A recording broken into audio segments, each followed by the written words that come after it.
कुर्मी, कुर्मी और कुशवाहा, आपको क्या लगता है ये तीनों में अंतर है? आज से ठीक कुछ साल पहले जब पीछे जाइएगा तो शायद ये कहा जा रहा था कि कुशवाहा और कुर्मी दोनों भाई भाई हैं। लेकिन फिर कुछ देर बाद, कुछ साल बाद ये कहने लगा कि कुर्मी कुशवाहा से बिल्कुल अलग है। आइए हम इनमें अंतर बताते हैं। सबसे पहले आपको बताते हैं कुशवाहा अंतर क्या है, कुशवाहा और कुर्मी में अंतर क्या है। पहले जो बताया जाता था कि कुशवाहा यानी कुश के वंशज, राम जी के बड़े पुत्र यानी कुश के वंशज कुशवाहा हैं। वहीं छोटे पुत्र लव जो कि जिनका वंशज कुर्मी है। हालांकि इस चीज को मानने में अभी कुर्मी समाज के लोग इनकार कर रहे हैं। वो ये कह रहे हैं कि वे लव के वंशज नहीं है। हालांकि कुशवाहा समाज ये कह रहे हैं कि वे कुश के ही वंशज हैं। जरा सोचिए, दो भाई जो कह रहा है कि कुश का वंशज है, वहीं एक भाई ये नहीं कह रहा है कि वह लव का वंशज है। ये सारे बातें अभी तक सिर्फ उलझा कर रखी, आपको बताते हैं, इसकी गहराई तक हम जाते हैं। सबसे पहले हम जाते हैं कुशवाहा। कुशवाहा क्या है? कुशवाहा के 4 उपजाति हैं। कुशवाहा, दूसरा कछवारा, तीसरा कोयरी और चौथा मुराव। इनके मुख्य पेशा खेती, किसानी और पशुपालन है। इन्हें ओबीसी में रखा गया है। ज्यादातर ये झारखंड, उत्तराखंड, एमपी जैसे इलाकों में इनकी जनसंख्या ज्यादा है। ठीक है। कुशवाहा समाज ये दावा करता है कि वह कुश के वंशज है।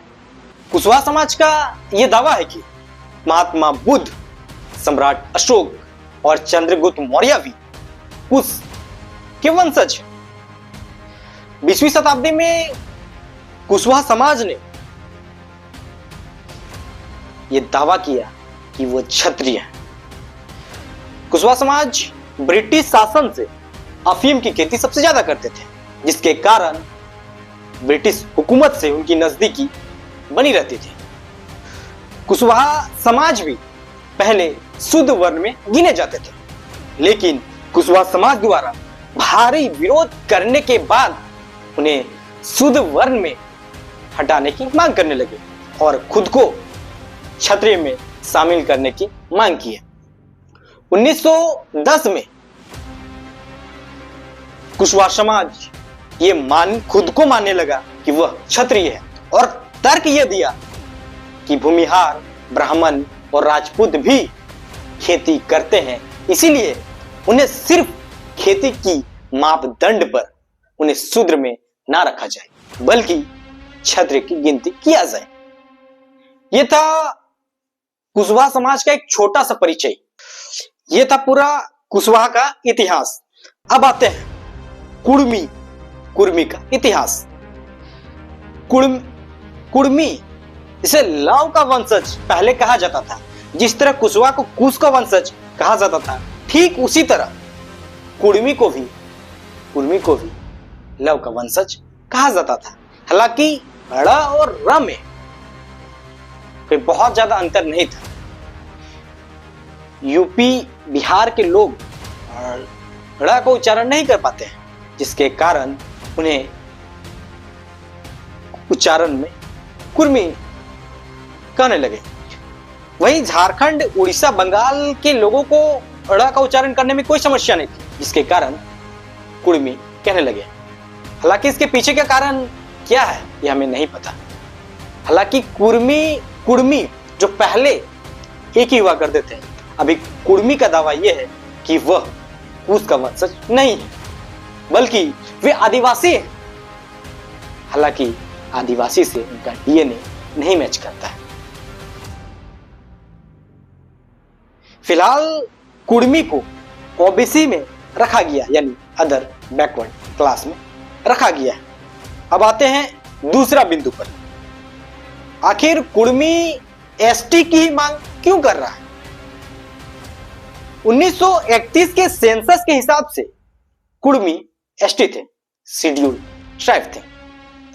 लेकिन हम आपको उससे 10 साल पीछे भी लेकर जाते हैं, यानी 1921 में। 1921 के सेंसस के हिसाब से सिर्फ कुर्मी को शेड्यूल ट्राइब से बाहर नहीं निकाला गया, कुर्मी के अलावे कैसे जातियों को भी शेड्यूल ट्राइब से निकालकर शेड्यूल कास्ट में डाल दिया गया। जैसे कि घटवार 1931 के सेंसस में शेड्यूल ट्राइब थे, घासी 1921 के सेंसस में शेड्यूल ट्राइब थे, वहीं तुरी यानी मिर्धा 1921 के सेंसस में शेड्यूल ट्राइब थे, जिन्हें 31 के बाद या फिर कहें तो संविधान लागू होने यानी 1950 के बाद उन्हें शेड्यूल कास्ट में डाल दिया गया।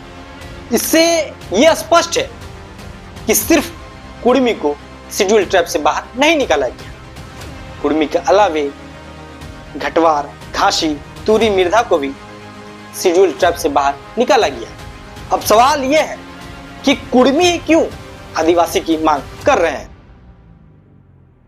तो ये सब चीज सिर्फ और सिर्फ रिजर्वेशन का खेला है। हालांकि जब आप कुर्मी समाज के अगवा नेताओं को ये सवाल पूछिएगा तो आपको ये तर्क देंगे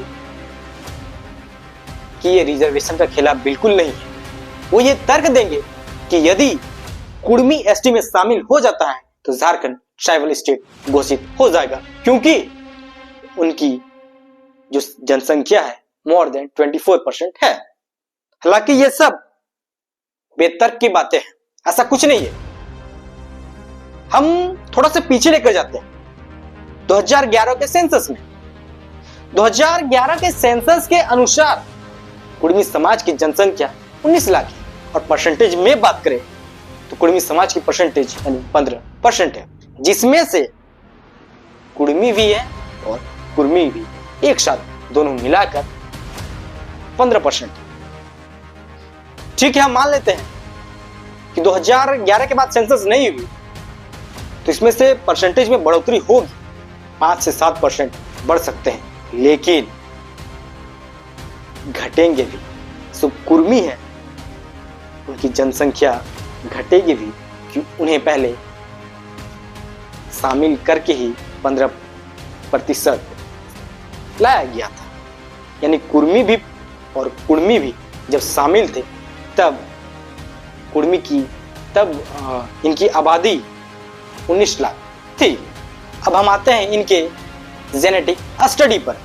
नेशनल इंस्टीट्यूट बायोमेडिकल जेनोमिक्स ने ये कहा है, ये बताया है कि कुर्मी महतो का जेनेटिक रूप से बंगाल, उड़ीसा के राहाड़ी ब्राह्मण समूहबद्ध है। ये research national institute of biomedical genomics द्वारा बताया गया। हालांकि इस आंदोलन के पीछे राजनीतिक महत्वाकांक्षा है, रिजर्वेशन है, यह हमें नहीं पता।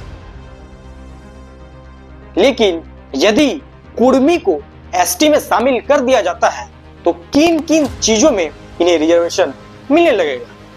सबसे पहले आर्टिकल 15 के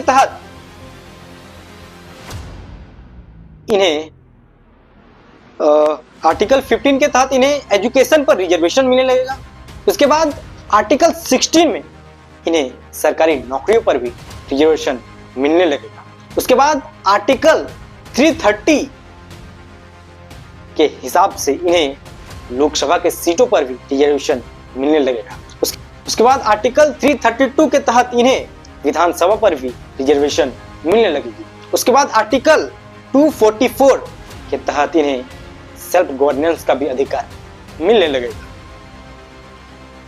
हालांकि इस वीडियो को हम यहीं समाप्त करते हैं। इस वीडियो को हो सकता है तो हम आगे कंटिन्यू भी करें। फिलहाल के लिए इतना ही, मिलते हैं फिर किसी नेक्स्ट वीडियो में। जोहार।